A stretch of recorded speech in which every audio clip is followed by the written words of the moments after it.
I'm concerned that small business can't continue in a country where we are teaching our kids to be risk averse.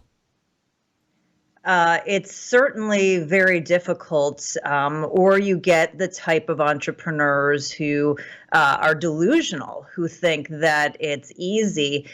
We all know who David Hogg is, I believe. Yeah. And, he was complaining on Twitter the other day how difficult it was. He tried to set up an LLC. And boy, it was so difficult. And why does the government make it so hard? Oh, I hate these guys.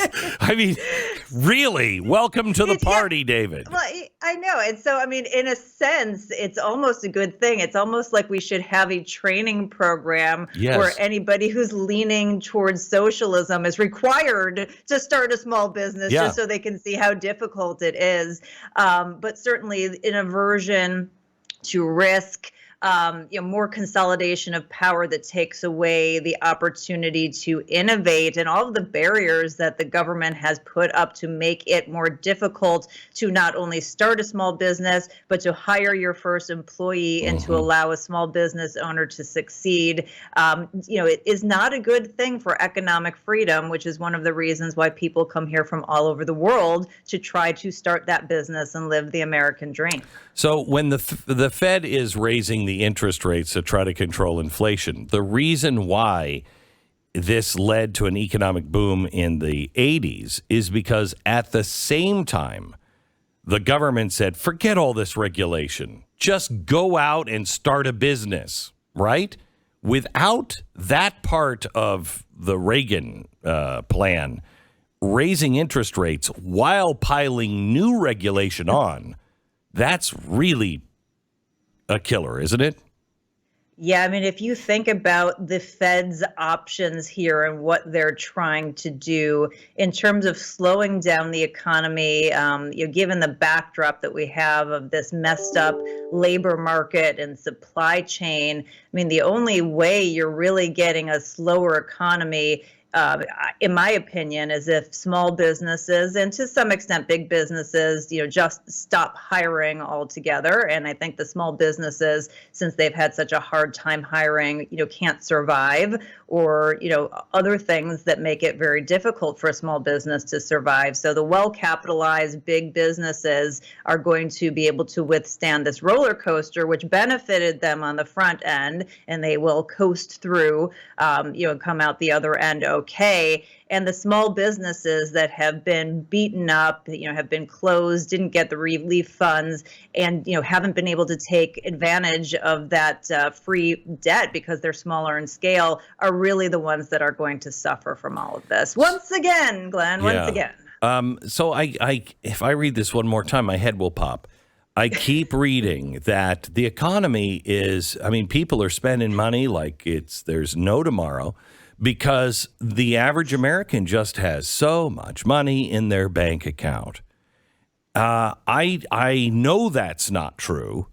Common sense will tell you that's not true. Can you please put this to bed?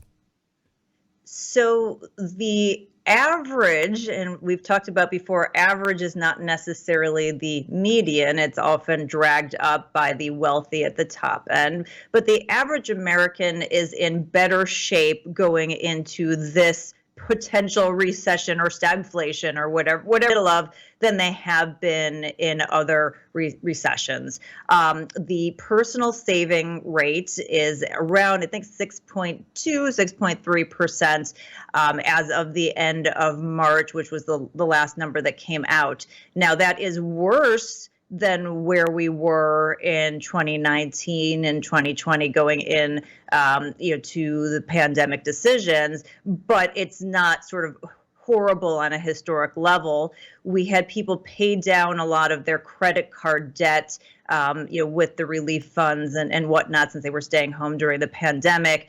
Now that's starting to creep back up again. So today they are in better shape, but the trajectory, particularly with the inflation, as we know, is eating away at that. So I would imagine that the person continue to decline. We will continue to see balances increase on their credit cards. And at some point, the consumer won't have that strength in their balance sheet and probably will also be making decisions to just punt certain expenditures because their core expenditures of living every single day have gone through the roof. So we had some questions come in from the audience, and I wrote in. You can write in, by the way, glennbeck.com/question. I keep hearing about food shortages. Some say that famine is coming. My wife and I keep arguing back and forth. She says this is really the rest of the world and not us. Yes, food will be more expensive because of inflation, but we won't have shortages. Which one of us is right? So probably splitting that down the middle. Certainly there is a ginormous crisis across the globe. We heard that clip that you played from the fantastic Samantha Power, who doesn't seem to care that potentially, 40 to 65% of the world could be food insecure or, face starvation because, we don't have enough fertilizer.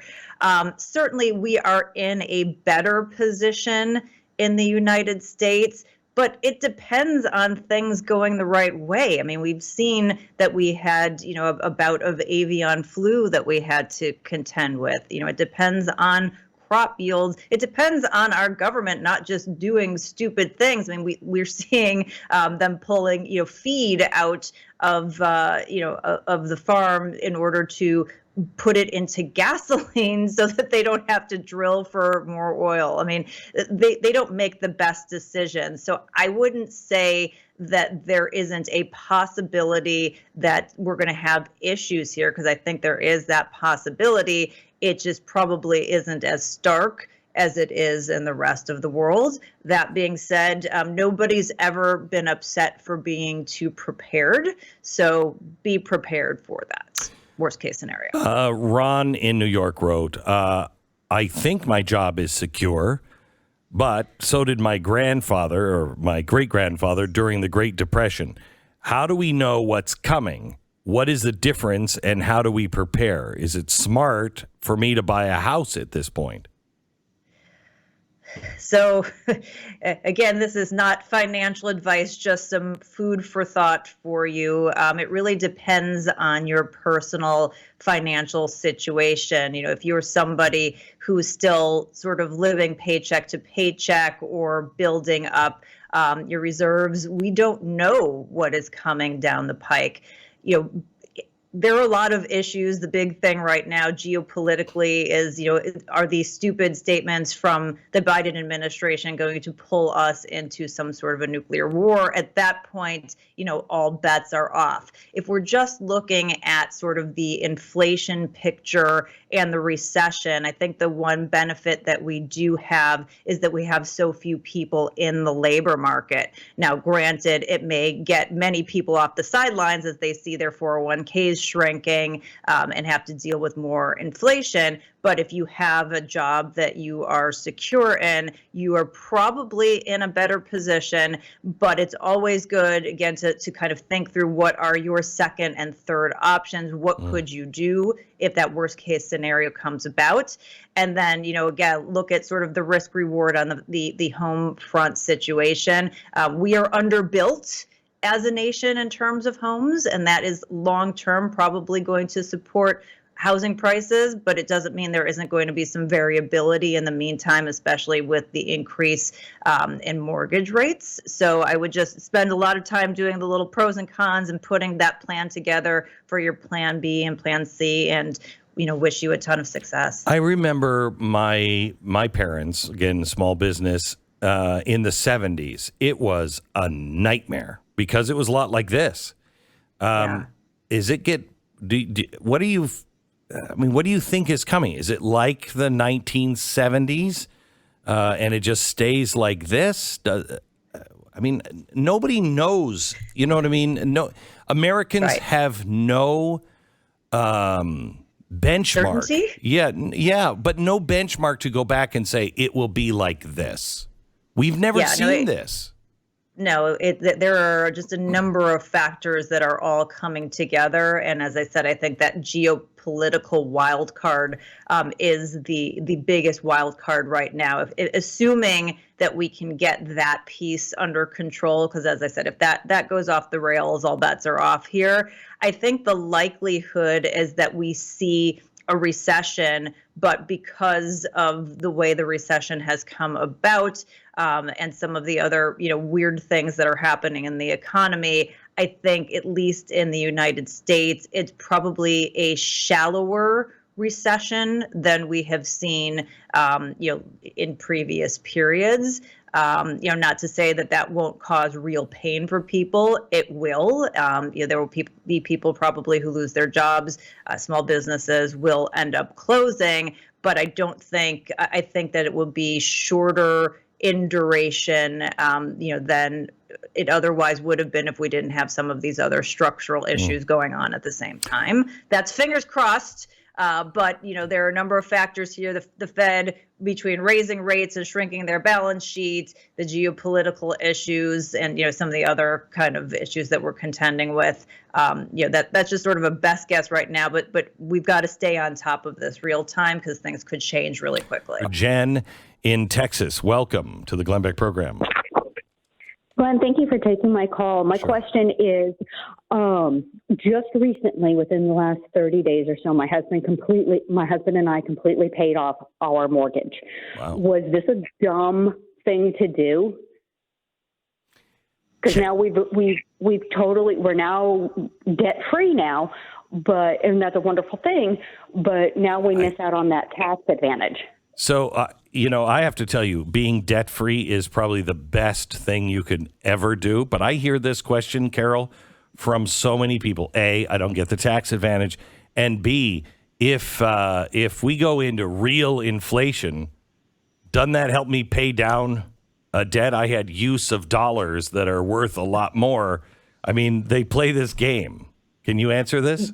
Yeah, so I mean, it really depends on how sophisticated you are financially and how on top of things you are. I mean, the reality is that for most Americans, you're not going, oh, well, on a real interest rate basis, this is a negative interest rate on my house, and I'm really glad I have this capital to do these other things. I never think it's a bad thing to get rid of your debt because that's just money that's going out the window. And unless you have some other great investment that is replacing that same kind of return, and right now, I'm just not sure where you're getting that. We're having the stock market is in turmoil. You certainly aren't getting that in your bank accounts. So, now you have it in that asset. You don't have to worry about it. You're not putting that extra money out each month. And then on the tax benefit side, I mean, I'm not a tax accountant, but they've changed a lot of the rules. You're not getting that much of a benefit the same way that you used to. They put a lot of caps around these things. So certainly talk to your tax accountant. But from my perspective, for just kind of the average person who's trying to do the right thing, getting out of debt is a phenomenal move. And again, unless you've got some other amazing investment that is going to return you more than what it is you're paying on your debt, net you've won. Thank you so much, Jen. I appreciate it. That is the hard thing I think, for people to figure out or to really understand how it's not that prices are going up. It's that your dollar is losing value. And that causes people to raise prices because their dollar doesn't go as far to buy all of the things that they need to buy, right?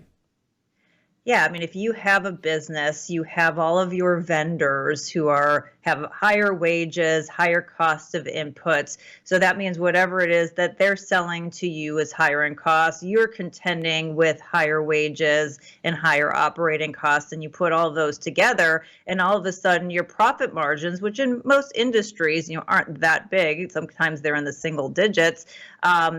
Starts to erode. And so you say, well, I have to pass this on to the consumer, or in some cases, they shrink the product that they're offering, called shrinkflation.